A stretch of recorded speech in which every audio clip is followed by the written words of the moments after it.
He that will not merry, merry be, with a generous bowl and toast, may he in Bridewell be shut up, and fast bound to a post. Let him be merry, merry, merry there, and we will be merry, merry here. For who can know where we may go to be merry another year? December 15th, 1810. Advertisement.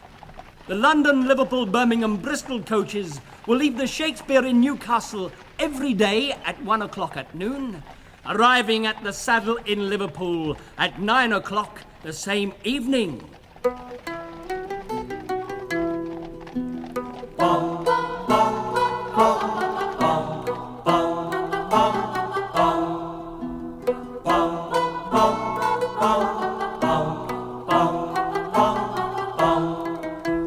Fares to Liverpool, inside the coach with the gentry, 16 shillings.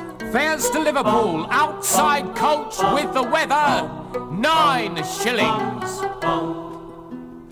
He that will not merry, merry be, and take his glass in course, may he be obliged to drink small beer, ne'er a penny in his purse.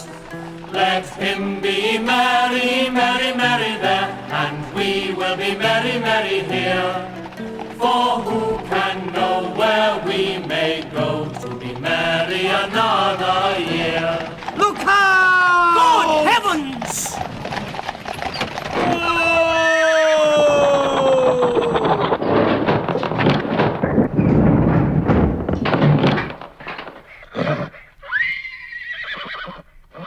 Sir, I was travelling on the very fast and much improved coach from Newcastle to Liverpool when one of the wheels suddenly went to pieces, and had it not been for the care and attention of the coachman, many of the passengers must have been seriously injured, and some would have lost their lives without doubt.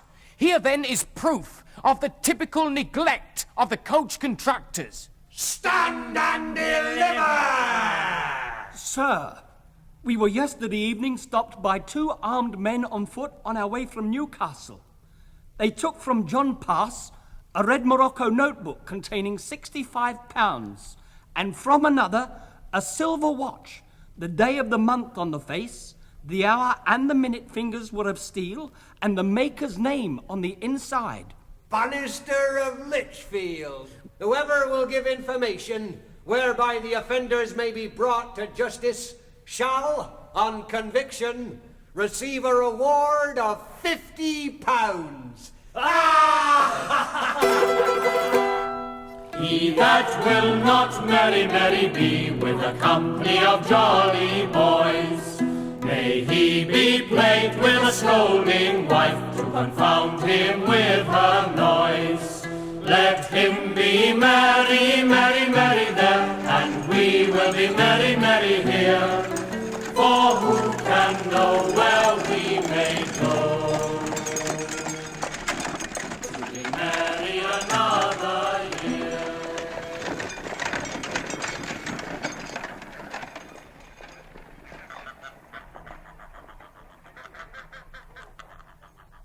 It says in the newspaper, ma'am, coaches will run without horses, ma'am. Mercy on us.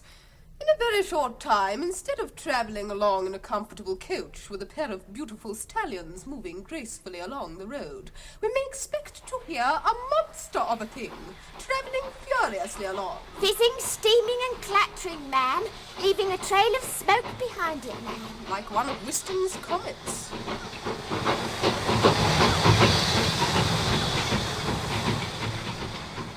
Today we had a lark of a very high order. Lady Wilton sent to tell us that the locomotive machine was to be upon the railway at such a place at 12 noon. I had the dissatisfaction, for I can't call it a pleasure, of riding on it for 5 miles at 20 miles per hour. The speed to me is frightful. It gave me a headache, which has not yet left me.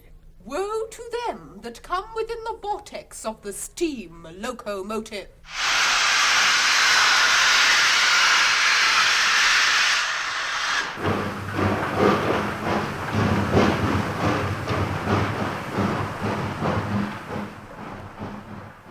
He came from up the Tyne, Geordie Stephenson, a place called Wylam, Geordie Stephenson. He went straight down the mine like the others of his time, but he had to make a line, Geordie Stephenson. At a meeting of manufacturers, tradesmen and other inhabitants of the Staffordshire potteries, held at the Swan Inn, Hanley, on Tuesday, the 13th day of January, 1835, it was resolved that with a view to promote the important interests of this manufacturing district, it should possess the superior facilities and other advantages of transit for its raw materials and other products by means of a railway. that a committee be appointed to take into consideration the propriety and advantage of constructing a branch to communicate with the Liverpool and Birmingham Railway, and to ask Mr. George Stephenson, civil engineer, to make a survey and report his opinion of the amount of capital required. The sum that I consider necessary for the formation of the main line is £140,000 for a double way. The items are as follows: double line, cuttings and embankments, 700,000 cubic yards at 1 shilling a yard, £35,000. Bridges, culverts, masonry, 13,570. Rails, chairs, keys, pins, etc., 34,320. Blocks and sleepers, 15,840. Fencing and gates, 4,312. Laying and ballasting the way, 10,560. Land, 14,000. Giving a grand total, which includes contingencies, of £140,000. I am, gentlemen, your most obedient servant, George Stephenson. Ashby de la Zouche, August 22nd, 1835. You've heard of Rocket's fame, Geordie Stephenson. It was that has made his name, Geordie Stephenson. It ran from Liverpool, why the lad he was no fool, and at 12 he left his school, Geordie Stephenson. I will tell you that I think you will live to see the day, though I may not live so long, when the railways will come to supersede almost all other methods of conveyance in this country, when mail coaches will go by railway, and the railroads will become the great highway for the king and all his subjects. The time is coming when it will be cheaper for a working man to travel upon a railway than to walk on foot. I know there are great and almost insurmountable difficulties to be encountered, but what I have said will come to pass as sure as you live. He was the king of steam, Geordie Stephenson, and he worked a simple scheme, Geordie Stephenson, and that was persevere, and the critic never fear. It's the envious that jeer, Geordie Stephenson. The strength of Britain lies in her iron and coal beds, and the locomotive is destined above all other agencies to bring it forth. The Lord Chancellor now sits upon a bag of wool, but wool has long ceased to be emblematical of the staple commodity of England. He ought rather to sit upon a bag of coals. Hanley and Burslem were towns upon a hill. Fowley Brook ran down from Golden Hill, and the valley it was green, and the hills they were serene. But the coming of machine takes the life from out the green, and the coming of the rail will drive the deadly nail in the coffin of the day when the green turns in.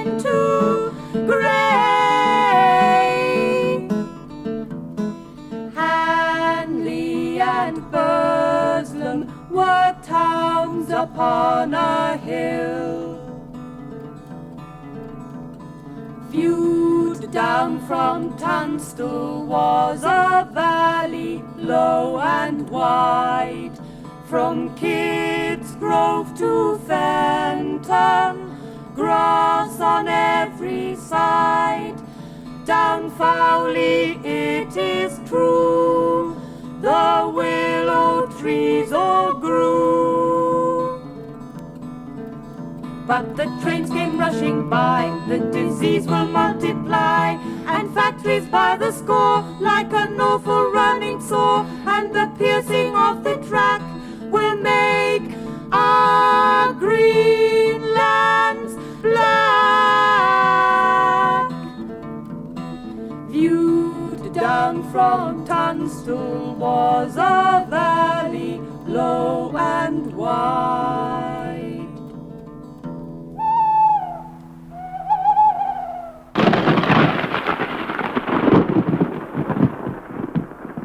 We'll tell you a tale of days gone by, when the rail was just beginning, how a countryman was robbed of his land by a lawyer's crafty conniving.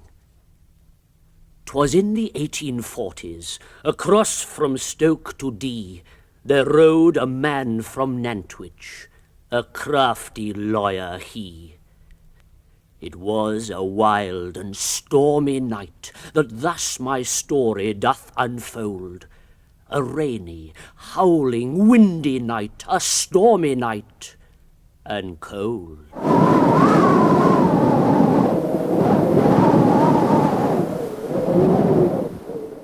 He knew of all the railway plans. He'd read them in the news sheet. And in his mind he visualized the place the tracks would meet. Ha ha, ha ha! What's this I see? Is this the very place? A broken down farm in the midst of a bog. Now to show me face. If I can once secure this land, my ambition will come true.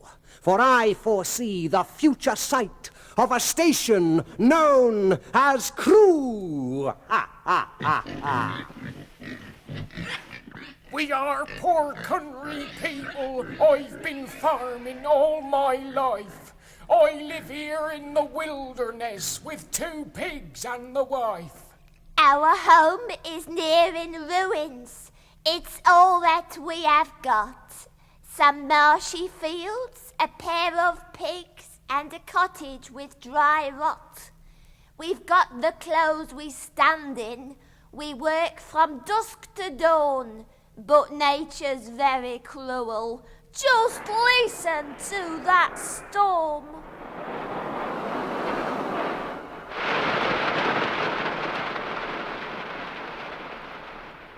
Be raining hard. It be. Be drafty too. It are. If only we had some money. A sorry plight we are. Knock, knock. Hark. Hark. A knock this time of night? Whoever can it be? There's only one way to find out. Open the door and see.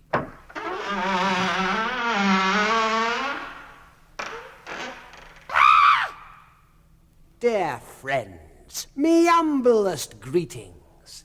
My word, you're looking well. I've taken a fancy to this farm. How would you like to sell? It strikes me as a nice place. It's really a broken down dump. Ideal for me retirement. Not even a water pump. For the cowshed, I'll give you a £5. I can't be more generous than that. The Grand Junction line to Manchester will rise gleaming out of that.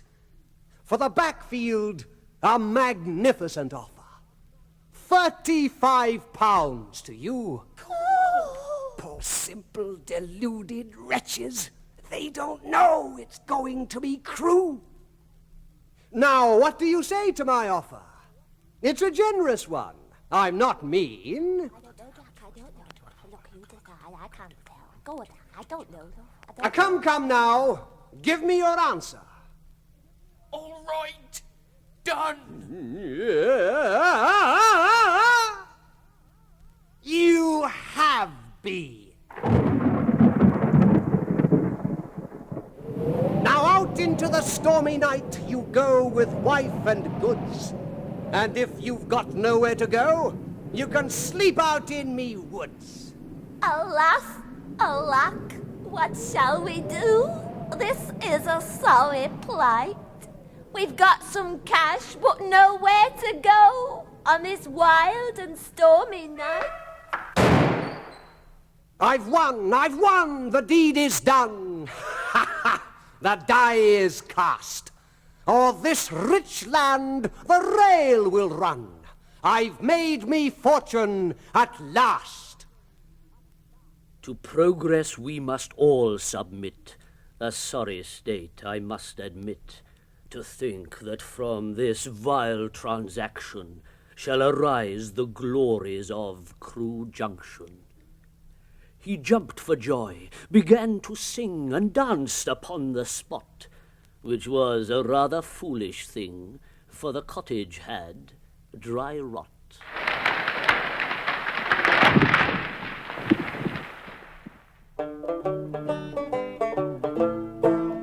If you want to make a fortune, I'll tell you what to do. We want to make a railway line from Derby up to Crewe. But how we're going to build it, we haven't got a clue. For our only interest is speculation. The middle years of the 1840s were the period of railway mania. A reckless spirit of gambling set in, which completely changed the character of railway enterprise. Many persons, utterly ignorant of railways, rushed eagerly into the vortex, hungering and thirsting after the profits they might gain. 24 railway companies are set up to promote 24 separate railway lines through North Staffordshire. Birmingham, Lichfield, and Uttoxeter line. Buxton, Macclesfield, and Congleton line. Congleton, Buxton, and Crewe line. Manchester, Congleton, Newcastle, and Stone line. Direct London to Manchester. Direct independent Manchester to London. Leicester, Teen, and Dove. Rugby, Burton, Ashbourne, and Leek. Lichfield, Cheadle, and Macclesfield. Leek, Manchester, and Macclesfield. Rugby, Derby, and Macclesfield. The North Staffordshire Railway Company. If you want to make a fortune, I'll tell you what to do. We want to make a railway line from Derby up to Crewe. But how we're going to build it, we haven't got a clue. For our only interest is speculation. The London and Birmingham Railway Company. The Manchester and Birmingham Railway Company. The Grand Junction Railway Company. The North Staffordshire Railway Company. If you want to make a fortune, I'll tell you what to do. We want to make a railway line from Derby up to Crewe.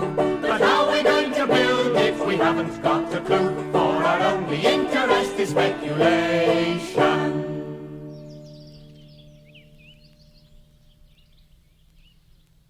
It is clearly considered to be a crime for a gentleman to defend his property from invasion, a sort of minor treason not to permit engineers and surveyors to take surveys and make plans of his estate, to break down his fences, to remove his ancient landmarks and erect their own instead.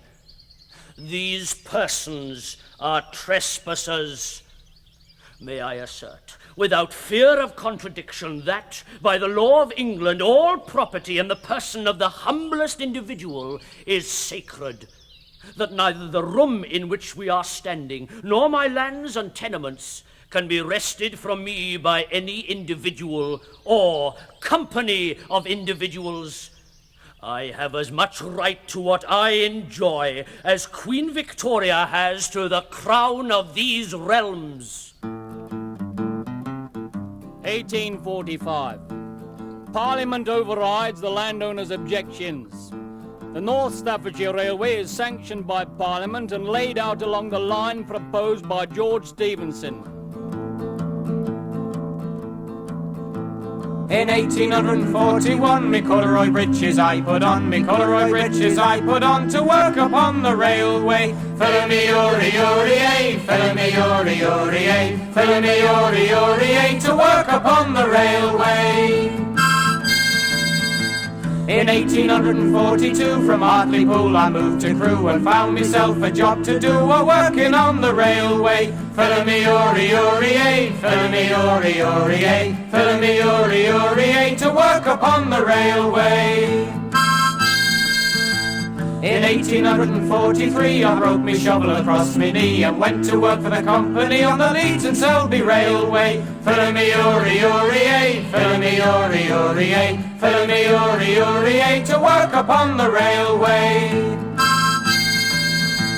In 1844 I landed on the Liverpool shore. Me belly was empty, me back was sore from working on the railway. Fill me yori yori ay, fill me yori yori ay, fill me yori yori ay, to work upon the railway.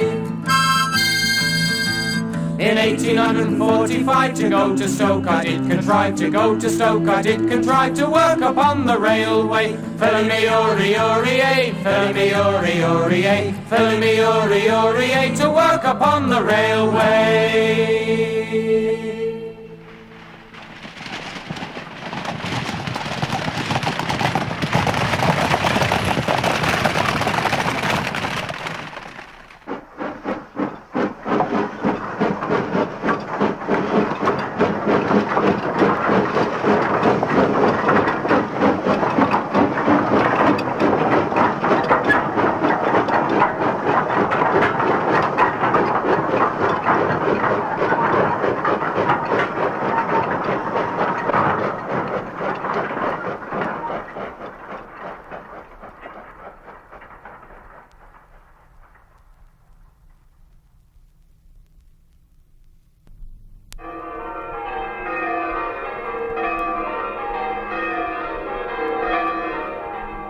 (23rd of September 1845). The first sod of the North Staffordshire Railway is cut. The day was observed as a general holiday throughout the whole of the potteries in Newcastle, business being suspended at the factories so that the entire population could witness the cutting of the first sod of the North Staffordshire Railway. The field in which the ceremony was to be performed had for some time attracted a multitude of anxious spectators. None but those who had supplied themselves with tickets, however, were permitted to enter the field. And the crowd, therefore, were endeavouring as good a view as possible from behind the hedges. Their curiosity, at length, became so excited that despite several attempts by the few policemen to restrain them, they rushed through the gaps at different points and surrounded the enclosure. So that the leading ceremony of the day, the cutting of the first sod, was performed under circumstances of considerable confusion. Mr. Sharp, the deputy chairman, then presented the spade to Mr. Ricardo. Spade. Thank you. In a few observations which were inaudible to all excepting to about half a dozen persons immediately surrounding him, we understood him to declare that the North Staffordshire Railway would prove one of the most remunerative, as it would be one of the most important lines in the kingdom. That's what I did say. Mr. Alderman Copeland then presented a barrow addressing a few remarks to Mr. Ricardo. Barrow! Thank you. Mr. Ricardo, in accepting the implements, addressed a few spirited and good-humoured remarks to those of us who could hear him. I would like one sod to stand on and another to cut. The honourable gentleman then proceeded to handle the ceremonial instrument. Though so beautiful in appearance, it was not calculated for rough usage, and the first thrust of the honourable gentleman's foot fairly doubled it up. Boing. He's broken the bloody shovel. And it was with some difficulty that the first sod was cut and lifted into the barrow.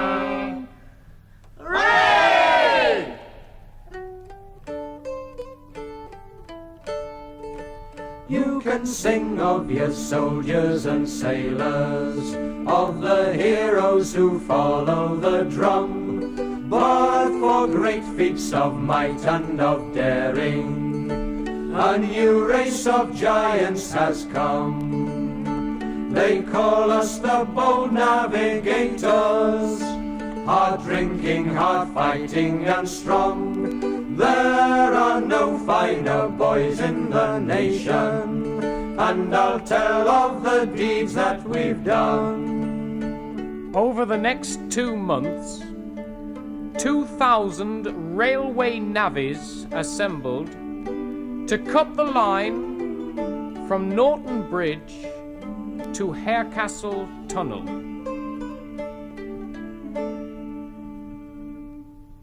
So those are the navvies. Their huts and houses are dens of the most appalling infamy. Thomas Appleby, railway labourer, was fined £2, 6 shillings costs, or to undergo 14 days hard labour for assaulting a police officer whilst drunk in Burslem churchyard on a Sunday afternoon. The curse of a God-fearing and respectable district. Dangerous beasts of prey. Open shirts revealing hairy chests. The manners of the navvies are such that we cannot even look at them without blushing. We waded through bog and through swampland, across valleys and rivers we strode. We burrowed like moles in the ground, boys, mowed mountains and hills by the load. We dug Olive Mount's famous cutting, then across the great bog of Chatmoss. There was nothing could stop the bold navvies, and many a brave comrade we lost.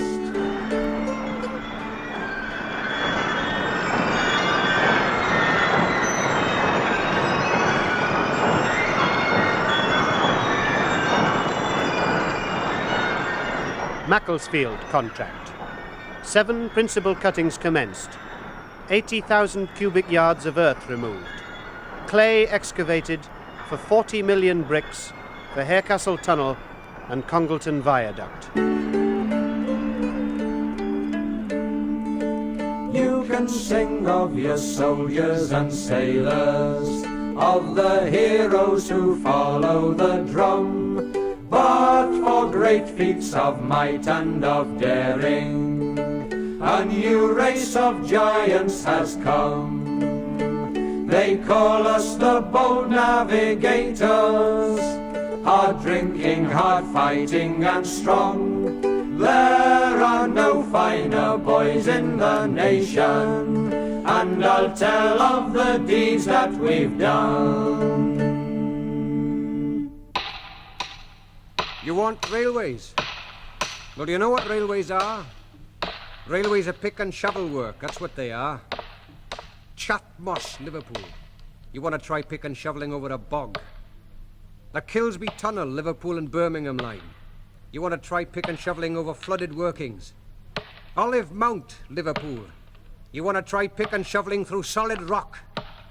For me, railways are pick and shovel work. Without us, there'd be no railways. And I've come down here on railways. Cuttings in Glasgow, embankments at Keswick, tunnels at Woodhead, and tunnels here at Harecastle. That's a long road with a pick and shovel. I lost a mate in the Harecastle tunnel, Sam Williams. got crushed between two wagons.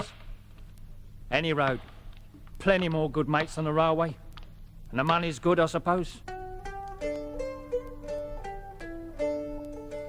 We bored the great Hare Castle tunnel, dug a hole under Liverpool town, saw our mates crushed to death under Woodhead, on that job of great fame and renown. We lived on good beef and strong ale, boys, and our home it was old Batty Green, far away from our wives and our families, and the tracks mark the places we've been.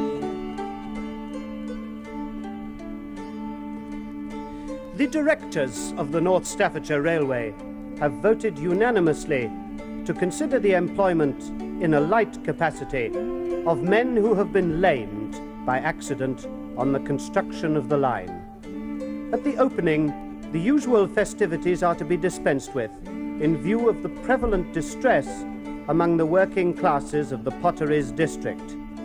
The sum of £250 has been granted instead for the relief of the poor.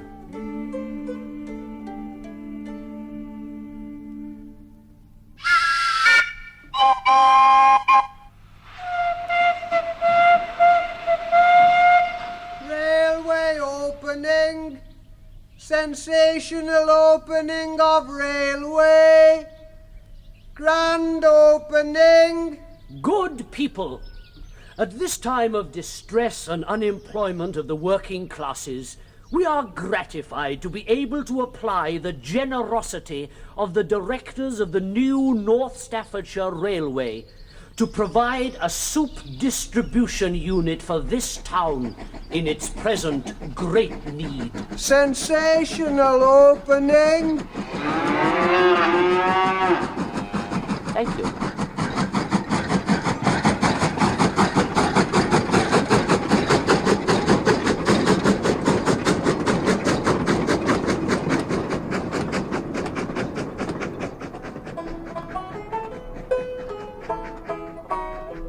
Come all you good people and to me pay heed. There's a new way of travelling at a very great speed. Straight through the country like a monster it seems, an iron locomotive that's driven by steam. They said 'twas impossible what has been done by Richard Trevithick and Geordie Stephenson. They've built a strange horse that doesn't eat hay, but runs upon wheels down the straight iron way.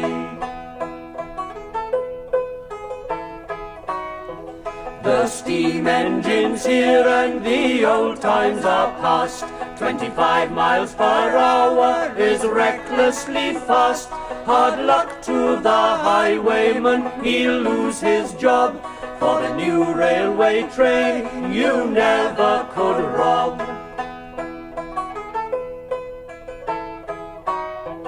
The bold English navvies have laboured and made a network of railways with pickaxe and spade. None of us know where this progress will lead, but we can be certain we'll get there at speed. Only see what the railways have accomplished. Travelling is no longer an adventure of peril and great enterprise. Railways have now completely broken down the barriers which separated town from town and district from district. Travelling is no longer the luxury of the rich, but the common enjoyment of all. Railways have made England and Scotland, as it were, one large city, with green fields, hills and dales, rivers and lakes stretched out in their midst. They have made travelling easy, rapid and cheap. They have given a new power to the press and to the post, serving to unite mind and matter, and to draw the ends of the earth together. In those days, the fares was very, very cheap. And then the prices started going up a little. And then in 1920 time, I took trips to London in that time for about 14 bob. That was a meal on the train, a 5-course dinner on the train and going, and a 5-course lunch and coming back at night. Railway lines, roads of steel which join and part and bend, and then rush away to meet again somewhere, sometimes, like the lives of men. Everywhere, look around. In the air and underground we're making progress, yes we are. Machines making angry noises, manned by men with unheard voices. Where's it leading? People making things, others breaking things. Bigger words, louder fighting. Where's it leading?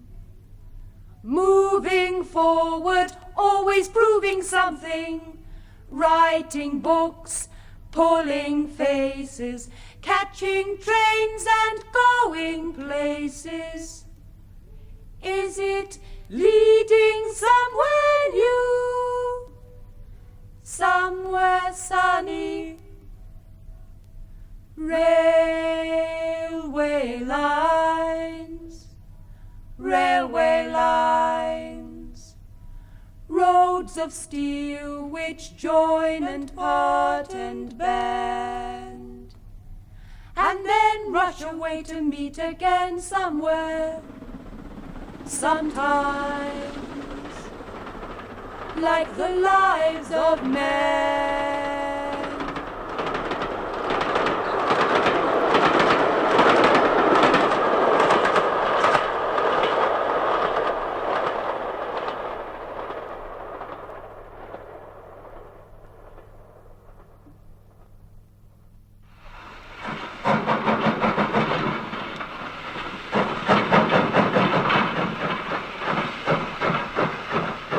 Well, we got some rum characters on the railway then, but they've gone now.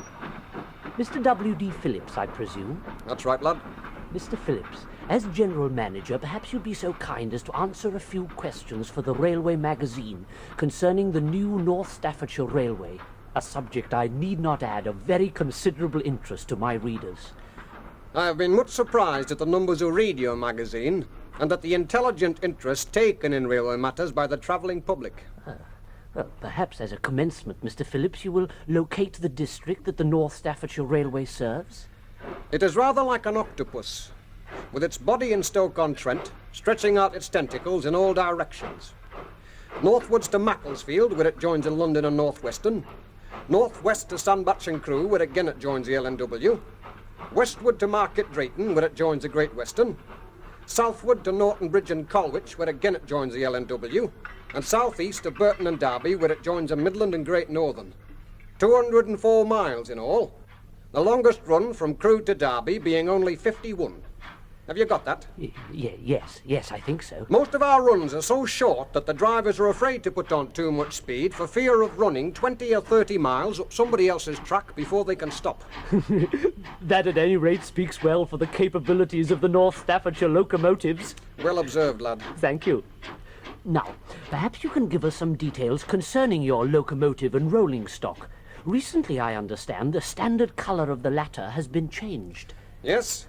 We have recently altered the standard colour of our coaches. They are now painted a bright lake colour. And very smart they look when first turned out. But the foul atmosphere of the potteries is very hard on paint and varnish, and soon dims their splendour. I am sorry. May I ask you, Mr. Phillips, about the traffic carried on the North Staffordshire Railway? We transport millions of tons of coal, coke and earthenware, china, clay and flints.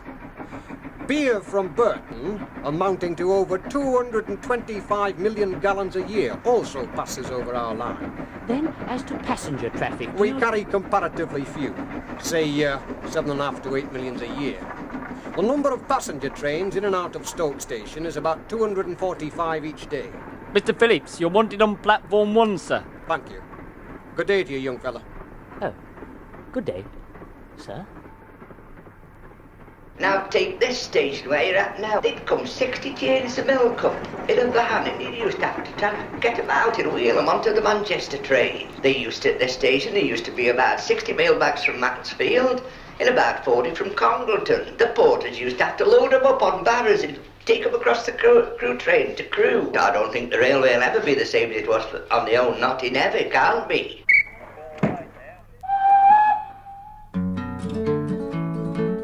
I went on the railway myself in 1907. I left school when I was 13. I tried the potworks and I didn't like it. I really wanted to get on the railway and I was pleased as I did because I had such a wonderful life. It was one pleasure. I went on the railway when I was 16. I'd go on duty at 5 o'clock in the morning and I finished at 4:14 at night. That was the early day. We worked 12 hours. It was 12 hours a day on the railway. I'm just 16 and I've left the clay. I'm safe from coughing my life away. I'm off to a world of wheels and smoke in the mighty engine sheds at Stoke. It's my first day out of the pot bank. It's my first day on the line.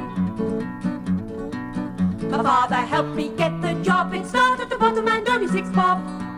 It's rough and clean and polish and oil, but it's healthy work and worth the toil. When you start as a cleaner, you start with rags and oil, and you clean the engine wheels, and the tanks, the tenders, and everything had to be spick and span. It's my first day out of the pot bank, it's my first day on the line. After you have done about 4 years of cleaning, you are sent out on an engine as a fireman.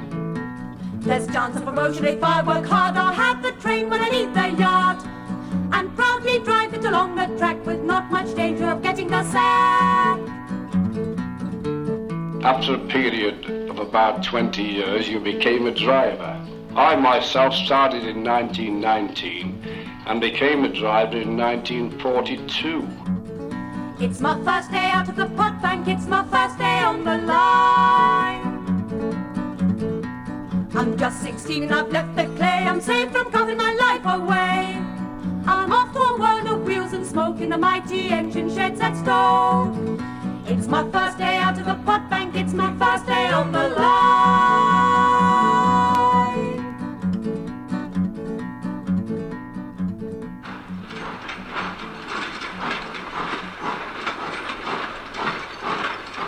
Boy, come here. Yes, sir? Where were you going just then, boy? Whatever he may be, whatever he may be doing, a railwayman will always observe the courtesies to another railwayman. Have you got that? Yes, sir. Right. Don't cross the road next time you see me coming. Yes, sir. Right. Good day to you, boy.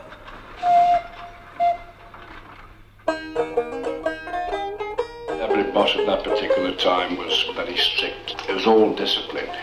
When you was a fireman, you had to fetch the oil, clean the footplate, polish the brasses on the front of the engine, and everything had to be spotless. And you had to do almost as you was told them days. You see, the driver at that particular time, he was more or less like a tin god. It's a good job as the driver, it's the best one on the line. He makes no end of money when he works no end of time. He goes on when they want him and he comes off when he can. Yes, there's no mistake, the driver is a very lucky man. It's not all beer and skittles, this blooming job of mine. And it's not a bed of roses, isn't firing on the line.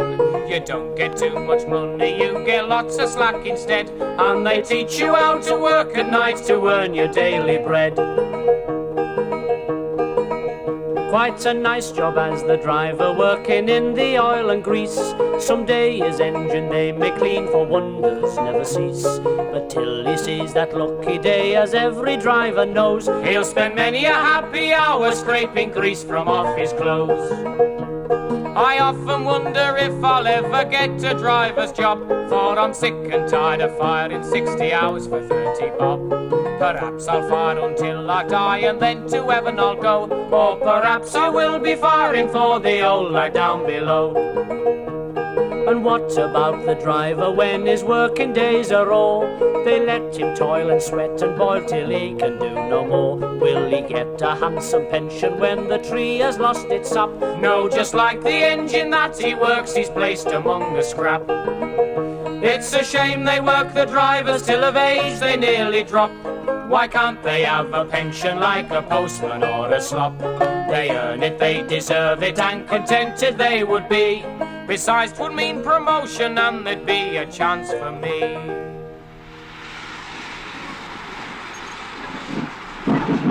When you was a passenger guard, of course you've got to be careful. Coming up from Crewe to Stoke, then to Kidsgrove was a bank all the way up. And if you overweighted, well, your driver wouldn't make it. We've got a tunnel, what they call Basing Mud Tunnel up the old loop. It's the widest tunnel as there was. It was the widest as well, I believe, in history. The North Western, they had a train 1 o'clock out of London Road, Manchester, and they used to put one of their engines on this train with a big wheel. And when he got to this tunnel, it was stuck every day nearly. The driver had to get off and throw cinders on. This is well known on the railway. They had to throw cinders on. I had to go when I was at the open and follow him up and get my spade and help him along.